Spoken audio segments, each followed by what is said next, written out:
Welcome to UPSC Explainer 101. Today, we are going to discuss NCERT History, Class 7, Chapter 2, Kings and Kingdoms, in the form of questions and answers.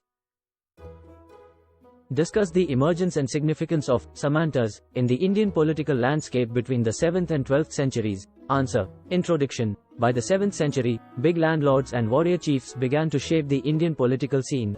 Role as subordinates. These individuals, termed Samantas, acted as subordinates to existing kings, presenting gifts, attending their courts, and providing military support. Growth in stature. With growing power, many Samantas started asserting titles such as Maha-Samanta and Maha-Mangaleshwar. Case study. The Rashtrakutas in Deccan, initially subordinated to the Chalukyas of Karnataka, later became independent, indicating the evolving political dynamics. Elaborate on the administrative and revenue collection practices during the Chola period. Answer. Diverse revenue collection. Chola inscriptions reveal a range of over 400 terms for different taxes. Common taxes, vetti, a type of forced labor, and kadamai, or land revenue, were frequently mentioned. Grassroots administration, settlements of peasants, termed and larger units, nadu, played pivotal roles in administration. Brahmana influence. Brahmadeya, or Brahmana settlements, were managed by assemblies of Brahmana landholders, indicating their role in governance. Describe the significance of temples during the 7th to 12th centuries in terms of architecture, culture, and economy. Answer. Architectural marvels. The Chola Dynasty, with masterpieces like the temples in Thanjavur and Gangaikonda Cholapuram, set architectural benchmarks. Cultural hubs. Temples were not just religious centers but also hubs of cultural activities with artisans, musicians, and dancers often residing nearby. Economic centers. Temples held economic significance with lands endowed to them, producing resources that maintained temple activities and professionals. Artistic achievements. Chola bronze images, recognized globally, showcased the artistic prowess of the time. Detail the rise to power of the Cholas and their contributions in administration and agriculture. Answer. Rise to power. Starting with Vijayalaya, the Cholas expanded their territory, integrating regions like the Pandyang and Pallava territories. Significant rulers. Rajaraja I and Rajendra I further expanded the empire, with Rajendra I even launching naval expeditions. Agricultural advancements. The Cholas propelled agriculture, especially in the fertile Kaveri Delta, by innovating irrigation methods such as tanks and wells. Administrative innovations. The Cholas introduced decentralized administration through units like and Nadu, with significant roles for rich peasants and Brahmana assemblies. Prelims MCQ questions. Which category of land during the Chola period referred to the land of non-Brahmana peasant proprietors? A. Brahmadeya. B. Shalabhoga. C. Velamvagai. D. Palachandam.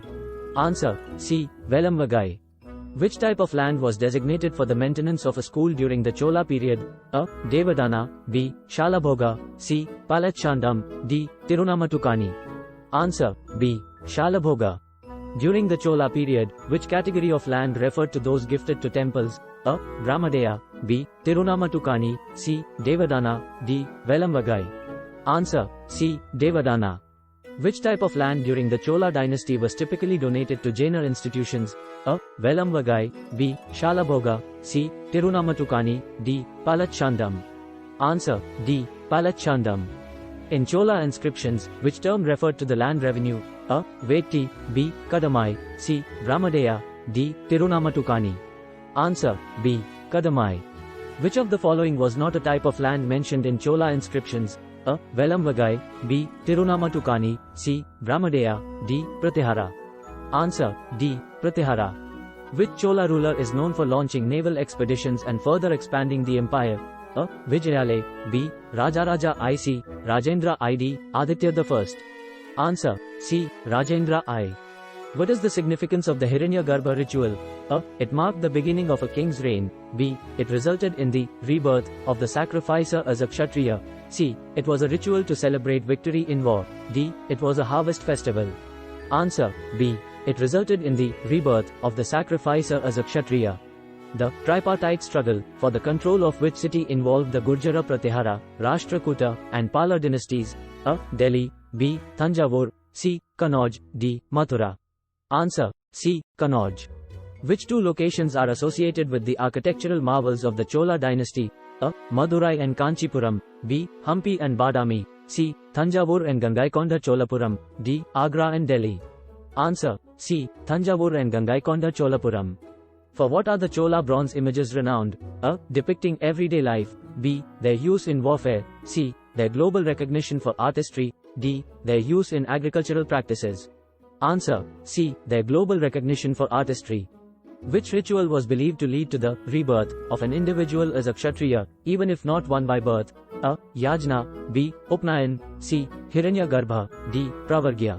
Answer. C. Hiranya-garbha. Which temple was notably targeted by Mahmud of Ghazni during his raids? A. Brihadishwara Temple. B. Sun Temple, Konark. C. Somnath Temple. D. Meenakshi Temple. Answer. C. Somnath Temple. For which form of artistry are the Chola bronze images particularly renowned? A. Depicting abstract concepts. B. Illustrating folklore. C. Representing deities and occasionally devotees. D. Showcasing the daily life of the common people. Answer. C. Representing deities and occasionally devotees.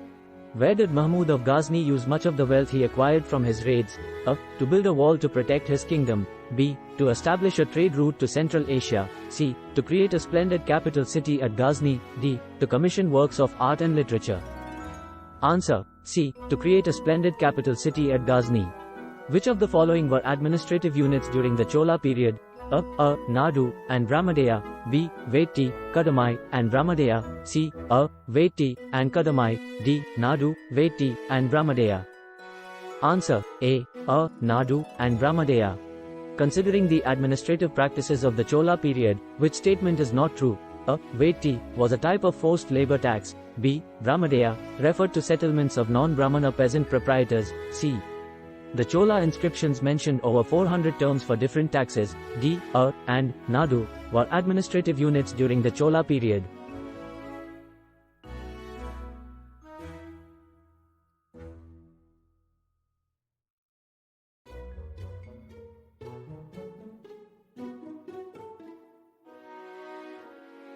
Answer. B. Brahmadeya referred to settlements of non-Brahmana peasant proprietors. Temples during the 7th to 12th centuries played a multifaceted role. Which of the following was not a function of temples during this period?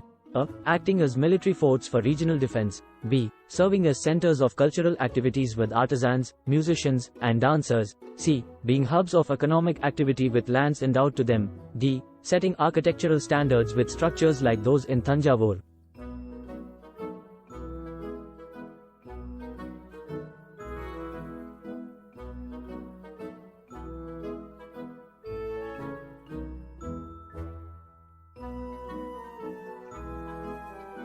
Answer. A. Acting as military forts for regional defense.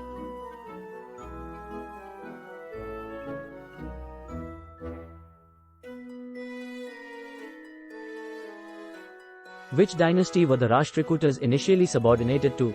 A. Pallavas. B. Mauryas. C. Chalukyas of Karnataka. D. Satavahanas. Answer. C. Chalukyas of Karnataka. Thanks for watching.